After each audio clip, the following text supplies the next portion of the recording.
my name is JF. I'm the owner of Scootart, and this is Scootart's presentation.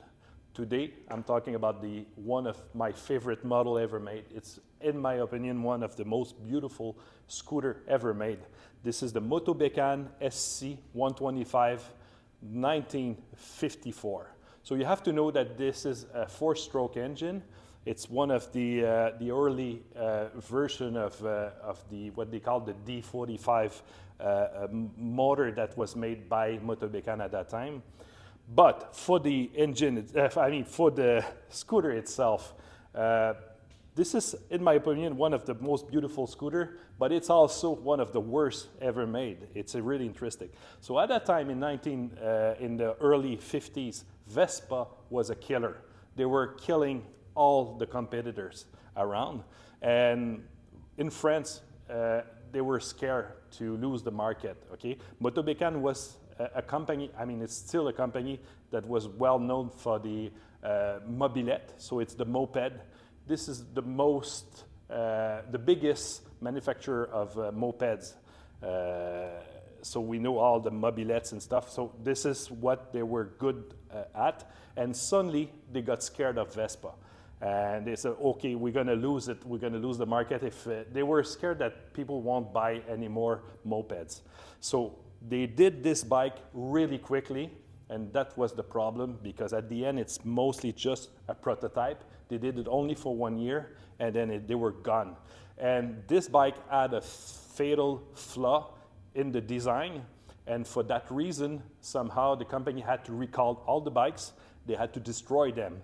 And they gave you, if you had that bike, they give you another one, which is the Mobiscoot, which is a lightweight scooter with a 125 two-stroke, very simple, that looks like a Lambretta C or something like that, or a Lambretta D model. So, like with an open frame and stuff like that. So it doesn't look really like a nice scooter, but they had to rush this bike too. So at the end, they never really had any real success with scooters. So to come back with the fatal design, the fatal flaw that this bike had is the frame. The problem with the frame is they hooked the exhaust on the frame and used the frame as a silencer. So doing that, if it's a two-stroke, it's not a problem, because with the oil that you have, all the leftover in the gas will just protect for the corrosion inside the frame. So many bikes were designed like this, but they were all two-stroke. But this one was the 4-stroke, so it's running a lot hotter, and also it's dry and it's very corrosive. So it took very quickly. You just needed like 6 months to a year, and then the frame broke in half, exactly where the exhaust was welded in the frame. So that was a big problem. And actually this bike has only 5,000 kilometers, and it has this little problem. The frame started to make some little holes, like in the frame. So we cannot drive it on the road. We're gonna fix it, it's for sure. We're gonna have to find a way. Today, it's no big deal. We just reinforced the frame, and we had a little bit of oil in the gas to make sure that the mixture that goes out is, the frame is lubricated inside. But for this one, we're gonna have to do that. But at that time, this was a brand new bike, so they had to crush them, So for that reason, only like 10 or 12 or 15 bikes survived, So this is a very, very rare model. But in my opinion, it's one of the most beautiful bikes, because everything is just gorgeous on this bike. If you look at the handlebar, everything is just gorgeous. So basically, the design was done by a guy called Geoham, okay, or George Hamel. If you look on Google, this guy was an illustrator. He was doing hand painting, really nice advertising for Le Mans, for race, for Bugatti and cars and stuff and such. And the company Motobecane approached him and said, okay, can you design this a scooter for us? And he came up with this beautiful design, which is halfway between a Vespa and a Lambretta. But in my opinion, if you look at the Lambrettas of that year, it's just like mechanic. It doesn't look really nice. The Vespas are nice, but this is just gorgeous. So if you come closer, I will show you all the little details. So first of all, look at the shape of the front fender. This is nice because it's round like this. It's kind of like almost cartoon style, you know. It's really cute. If you compare with a Vespa that is like round like this one is, the round section is different, you know. Pantin, which is the city where where this company was. They were building in Pantin in France. And you have a cool turbine, you know. This is the horn. You have a yellow light in front, typical to all the French market. All the scooters, cars, and everything in France until 1996, they had yellow light. It was mandatory. If you look, the light in front is mounted on the leg shield, just like Lambrettas at that time, you know. And if you look at the shape of the handlebar, you have to see that. First of all, it's all chrome. Well, this one is a little bit pitted, but if you look, the handlebar is just beautiful. It's amazing. You have a nice little speedometer, but look at the grip here and the levers. Reverse. This is typical to French market. You're gonna find that on Solex also. The moped, Solex mopeds. So it's really nice. So this is a nice design touch. If you come here. Okay, there's another thing that tell you that this thing was almost a prototype, you know, at that time. So they did it, they rushed the design so quickly that at one time they had a problem.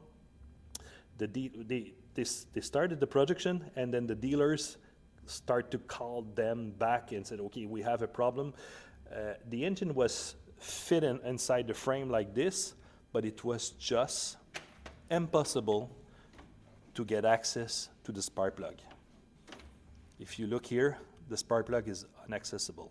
So the Jimmy fix, the quick fix that they did, they sent to all the dealers a little plate like this with a rivet. Said, okay, but you have to drill to cut a piece in the frame. And it's a good thing because if you look here closely, you're gonna see the thickness of the material here. I mean, this is one piece. The old back in the back. I mean, if you remove the old frame, it's gonna take about an hour to remove everything just to get access to the spark plug. So they cut this piece, but you can see the way it's made. I mean, it's really bulky, it's really solid. So that thing was almost a prototype at that time, you know. We'll just reinstall this little nub. Okay. So yeah, it was just amazing. So if you look here also, another feature that I like a lot, you have the fuel valve here, okay, the fuel tap, like on a Vespa or any other models. But if you get access, how are you gonna fill up your tank? The tank is right here. You know, the cap is right there. So how you do that? You just turn this thing like this, and you open it. It's a fuel cap for the fuel tank. Just a little spring like this. And what else? This is a foot. If you go in the back here, yeah, also you have the spare wheel. Spare wheel with the logo. So it's a beautiful design like this. The tail light is reversed, so it light up from the top like this. And that was the license plate at that time. You have a nice mud flap here. And if you look closely, if you go to the floor, I'm sorry, we have to go everywhere. If you look in the floor right here, it's a foot shifter, okay, just like a motorcycle. So it's a really cool bike. Unfortunately, I cannot drive this thing right now because I have to fix the frame issue because I don't want to see the bike break. Now, just to tell you just a little bit of history about this particular bike, if you know, one of the biggest collector at that, you know, like 20 or 30 years ago was Webster in UK, and he was the owner of this bike. He sold it to a friend of mine, to friends of mine, Tom and Anna in New York City, and they bought this bike in 2007. And when I saw the bike, I was looking for that since 1997, but I never found one. It was too rare. And Tom and Anna, when I saw the bike in their collection, I said, okay, I have to buy it. I have to get it. And I told Anna, I said, this is my bike. So when you're gonna sell it, you just call me. And it took a few years like this, and it's just last year that they called me and said, okay, you can get it, it's yours. And I just bought it. So finally, at the end, I got it. And here, if you look closely, this is Mike Webster's collection. He wrote a book about this. And if you look in the book, so that's in the years in UK, sorry. So this is the bike in, the book was edited in 92, 94, something like that. So you see the bike here. It's interesting. So this is, I will close it. Yeah, Mike Webster. So he was the original owner of this bike. I mean, for the collection. And also, I mean, I got this from Tom. This is actually the original advertising, a little flyer that was offered at the Paris motorcycle show in 1951. So they started to try to sell the bike, but it was not done yet. I mean, this is in 1954, and it's only in 51, sorry. And in 54, the bike was introduced to the production was launched. So that was like 2 years before. So this is a very rare flyer that you can find. So yeah, so this is my favorite bike. That was the presentation of the Motobecane SC 1954. Thank you.